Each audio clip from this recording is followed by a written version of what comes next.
The culture over there was just mwah. Remember, I joined DreamOval and I was like, I didn't have a lot of background in technology, but I was ready to learn.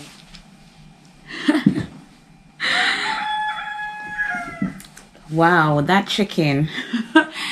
Hi everyone, it's a beautiful day. I know it's been a while I did a sit down video. It's the favorite month of the year. I mean, it's my favorite month of the year. I smell Christmas. It's Christmas. I hope that you are doing wonderful, and I appreciate that you took time to, click on this video to watch what I have to say. I know it's been a minute since I did a sit down video, and I've been meaning to do a number of videos, but hey, I hope that I'll be able to shoot that chicken. I hope I'll be able to shoot them all. I think this video is gonna be quite a lengthy one, but I will try to shorten them so that it doesn't get so boring. And I also want to thank you all for your birthday wishes, and for all of you who also congratulated me after 7 years of moving on from DreamOval. I think that is the best time, and I'm sure I'll share that in another video, what's next. I got a lot of you asking what's next, where are you going, hey. You people like Kokonsa, or you people like Justin, right?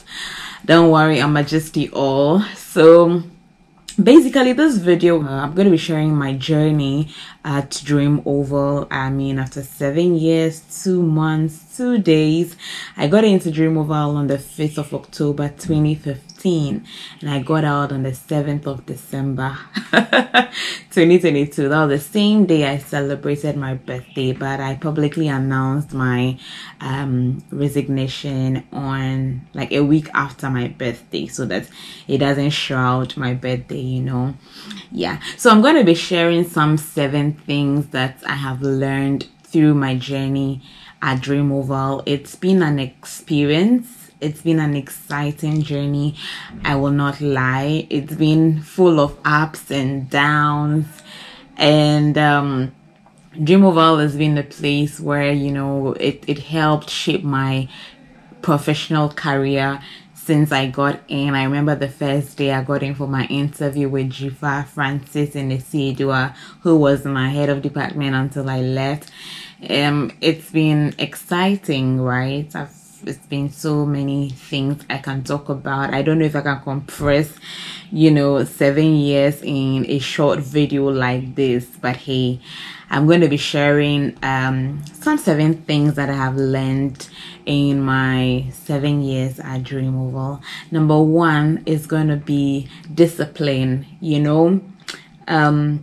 Why do I say discipline? Discipline because when I joined DreamOval, it was very gloomy for me, right? And I'm going to say everything here based on my experience, so it will not apply to you. I'm only sharing what applies to me, right? Discipline because we worked in an operations setting, right? Support setting, and so you need to be disciplined in terms of the operational activities that we do. If you're not disciplined, I'm sorry, you cannot do that, or you can't work in a department like that.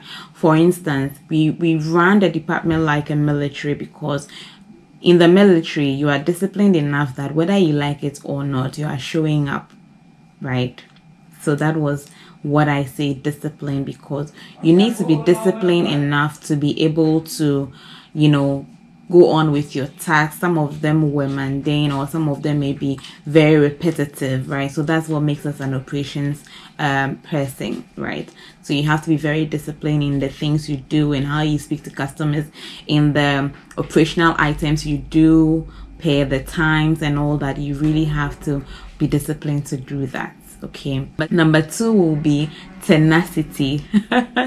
Tenacious because, trust me, like I said, even if you are not in a good mood, you just have to show up. Now, tenacity gives you that relentless spirit where you are always showing up and being there for your team, for those you lead, and for those that you cooperate with or collaborate with, it's very important that you are tenacious enough to be able to achieve whatever goal or vision that is ahead of the team, right? Patience. The third one is patience. I mean, I know that my patience has been tested a lot in the last 7 years.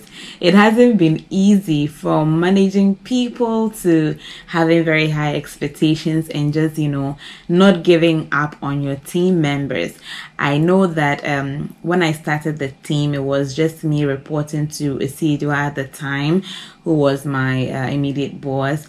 And then over the years, it has grown. People have come and go, but the team has grown all the way to about 21 people. And then at a point, I had about 13 or 14 people reporting to me. So that was huge. If you don't have that level of patience, you cannot be able to endure everything that comes with, you need to be really patient with your team. There are some team members that you will see that they are very dedicated to what they are doing, but they don't know how to go about it. Or you can see that there is something inside of them, but they just don't know how to use it or how best to utilize it for their own benefit. And for you as a leader, you need to be able to identify that particular thing and guide them in the right direction. So for me, that was it about patience, and also being patient on myself and not trying to get ahead of myself. Patience also, and very importantly, is how I learned how to be patient with people that I work with, right? That's like external clients or customers that called us or something. Because when I started working as the support person, I really didn't understand. Like, I expected a customer to know how to use a platform or how to use a software or how to go about it, but you realize that people aren't as tech savvy, or others who could easily find their way around things. You have to be patient and tolerant and teach them how to go about it. Like, you are literally teaching like a class 3-year-old and how to explain things to them. And patience also had to do with clients will always give you pressure. You need to have that skill of buying time or trying to assure them that you're going to get to the bottom of their issue. So patience in so many angles, right? And it's been very, very interesting, right? Because I never used to be patient. I think I've gotten better than I used to in trying to be patient with people.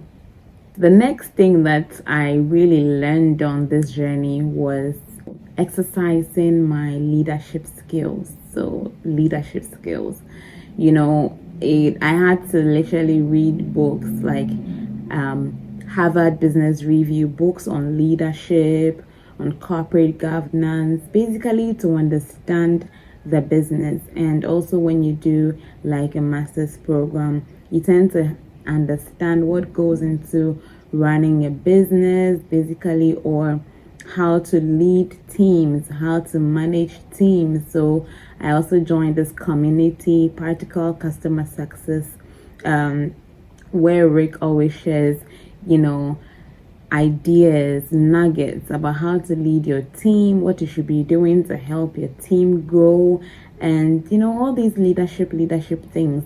You have to basically be intentional about leading your team. Take your one-on-one seriously, take your appraisal seriously. When a team member wants to have a conversation with you, take it very importantly. I always say that you cannot be too busy for the people you lead. So if as a leader, if your team member wants to see you or your subordinate wants to see you about something, it should let you know that it is important to them. It may not be as important to you, but hey, just listen. And leadership also may not be like you're put to be a head of a department or a head of a number of people, but exercising that leadership in terms of looking out for other people, especially when you understand the system you work with and the kind of operations that you do, you need to be able to look out for others, because there may be things that they may not think about. For instance, there's a new business coming on board, we are helping, and then I'm only thinking about customer service or support. No, I need to understand how technically it's going to affect the engineer. How is it going to affect the recon team? How is it going to affect the support team? What should they be looking out for? How are we going to be reporting on the analysis and the health sheet or health score? So those things are more leading, where you're taking in charge and making it your baby, and you're leading and ensuring that everybody involved, all the stakeholders involved, are aligned with whatever that you are going to be sharing for the business. Yeah. Another thing I learned on this journey is being open-minded. Sometimes when you are in a particular role, you are shrouded by what you know, and you think that nobody can tell you what to do or how to do your work. If you will critically listen to what the other person has to say, be it giving feedback or criticizing you, you would realize that it's very important to be very open-minded. Try to see things not only in your point of view, but also listen to how other people are presenting it from their point of view. That way you are open-minded, and that you are also ready to learn. If you try to not be open-minded and you shroud on only your thoughts and the things you know, it's not going to get you anywhere, right? So you really need to be able to take criticisms and don't take it personal. Right? People have issues about the things you do. It's not about you, the individual. So if someone is able to come to you and tell you that, I didn't like how you spoke to me, I think it wasn't right, it wasn't appropriate, I'll appreciate it if you did it this way or that way, that's a lot more like it, and you should take it in good faith and get better at it. Because I always say that you spend most of your time at work, and so if people aren't comfortable working with you, or it's not really exciting, then really there's no point. And also being open-minded is that you are opening up to new things, new information, which is going to help to make your work easy.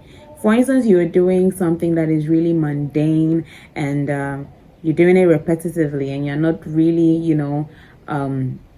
trying to automate it or something, and someone gives you the idea, you should be able to open up to it and receive it and read about it, and do a little research and then execute it in your role. It's very important that you're open-minded. And also when customers are giving feedback, it is great that you open up to it and receive it in good faith. The next one I'll talk about is grit and resilience. Oh my goodness, I have never been inspired to go higher and forge more in a career or in a line of work than this. In my former company where I used to work before I joined DreamOval, I was really just comfortable, right? Until it got to a point where I just knew that I needed more. I needed more challenges. I needed to explore more. I needed more to be out there. Right now, great here is more for me like no one wants to do the thing and you want it, so you're going for it. You're doing everything you can to get it, right? And it's okay to be content, but don't be complacent, right?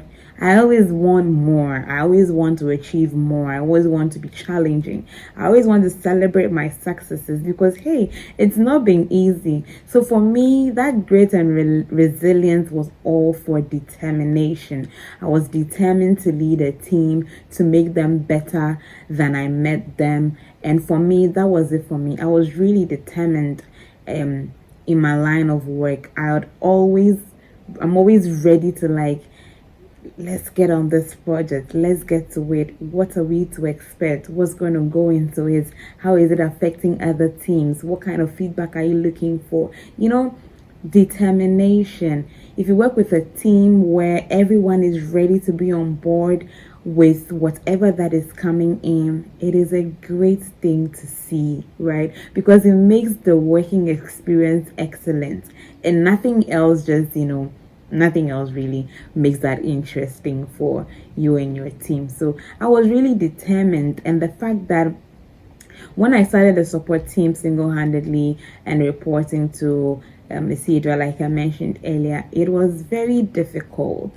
Trust me. It was very difficult. But then along the way, I used all those experiences to encourage all the people who have joined us over the years, right? So I've gone 1 year, 2 year, and I was just tired, and I really didn't know what to do. I got tired. Honestly, you get tired of being in a role like a support role for a very long time. It gets very mundane, and you feel like you are not going higher, you are not, so during that waiting process, build on yourself. When there's an opportunity, you take it up and you fit in it. And I think that's what happened to me, right? I was very determined, and I was not complacent. Like, I really wanted to achieve more, and so I was working my way all up to the top. And sometimes that's what success is about. You are determined, and you're appreciating everything on the journey, whether it's good, whether it's bad, that's it. All the highs and lows, you are enjoying that experience, and it's working. It's for you because you're working at it, and you're getting better through those experiences. Because that's the only way we learn, and that's the only way we can get better. So I was so determined for whatever that I have experienced and whatever that I wanted to achieve, and I didn't let anything stop me. So yes, if you really want something, come on, go for it. Your dreams are valid, and you can achieve it. You can do anything you set your mind to. Trust me, you can.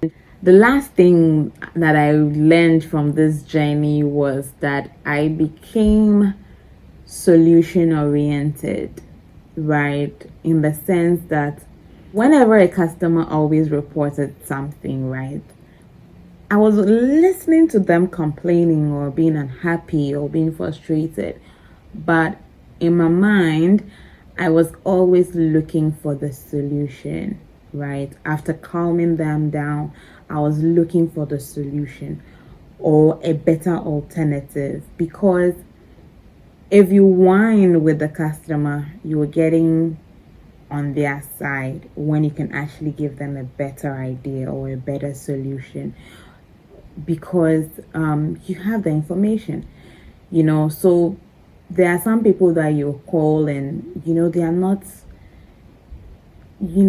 bold, they're not confident about the solution they want to give the client, and then along the way the client is complaining, you people, you're always like that, this is how it is, I've not been happy, blah blah blah, and all that. Just listen to the customer. When they finish talking, you acknowledge that yes, this is very frustrating, and then you give them a solution, something that even if it's not going to be permanent, it's a workaround, something they can work with, right? So you listen to their pain points and see how best you can relay it to the team to make the service better. Customers appreciate it if you do that. So that's it for me. And also when team members came to me about issues, almost immediately I'm there to I'm thinking on my feet, and I'm ready to help with a solution. So those are the things that I feel that really makes a difference. And I could go on and on and on, but I just would want to say that these 7 things, from discipline to patience to tenacity to open-mindedness to leadership skills and all that, is very important if you're leading a team, right? It helps because there is no other way. And I always say that whatever that you find your hand to do, right, do it with all your might. And it has been a great opportunity to serve at DreamOval. It has been a place that like I posted on Instagram, I said that it's a place that helped pave my professional career, and I'm looking forward to greater things, right? So it's great. I mean, I cannot underestimate the fact that DreamOval has really helped me. It may not be all rosy, like I said earlier, but you have to be very determined. You need to be able to forge on, and yeah, just keep at it, because it's going to really help along the line. Sometimes we feel like when we are going through hurdles and issues, that is where we give up. But I've learned that, yeah, it's okay to be neutral and not be able to, find your mojo and all that. But yeah, you may lose your mojo at some point, but hey, just pick it up, and then you can go on and keep that fire burning. Stay positive. I think for me, that's another thing I learned, being positive always, because it was the only way that you could keep going. And yeah, regardless of whatever was going on, it was that positivity, that little spark in there, that would keep you going, or kept me going. And it was a great experience. I'll always appreciate and enjoy working at DreamOval. DreamOval has become was like family, because I mean, I moved to that part of town just to serve, and I think I did great service at DreamOval. I mean, to serve does not mean that you're a servant, right? Service is that you show the act of service where you help others, and you show them positivity, and you show them kindness than you met them. You want to make them smile better than you met them, and you're able to help in making them look very confident in themselves, and serving and looking out for the team. I know I'll miss turning on the lights.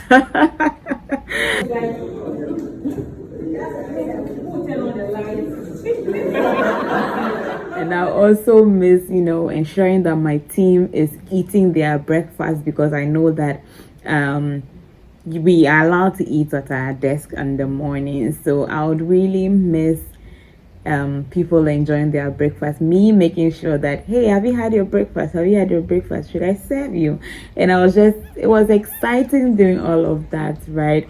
And always looking out for my team and ensuring that my boss is making my team members happy in terms of remuneration. Or I would also miss where I would, encourage some of the team members who performed for the month with something small for lunch. It was some of those things that made me happy, right? So yeah, I'll miss going around to meet people and seeing that they are all tired, and I'm like, hey, what's up? I'll give them a neck rub just to relax them. Oh my goodness.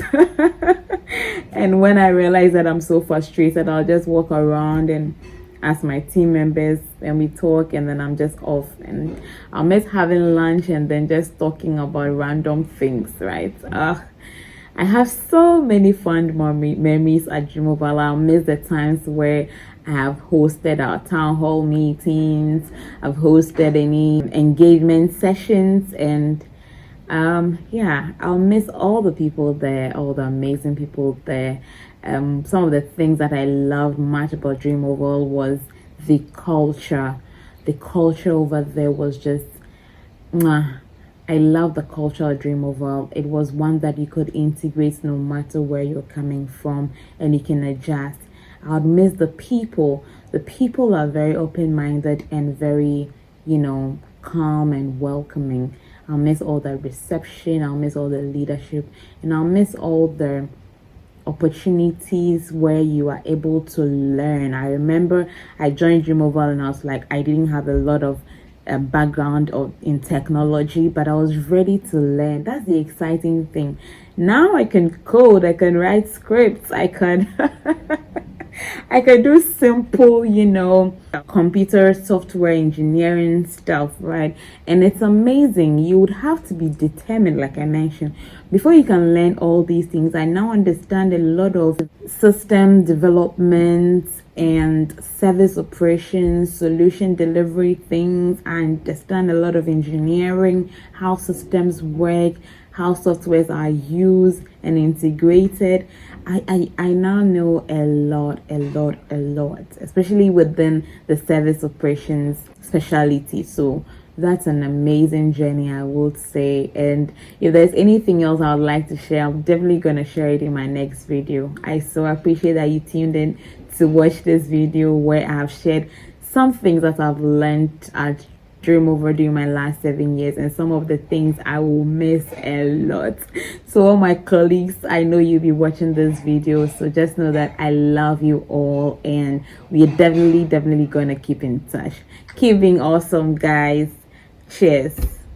Bye bye.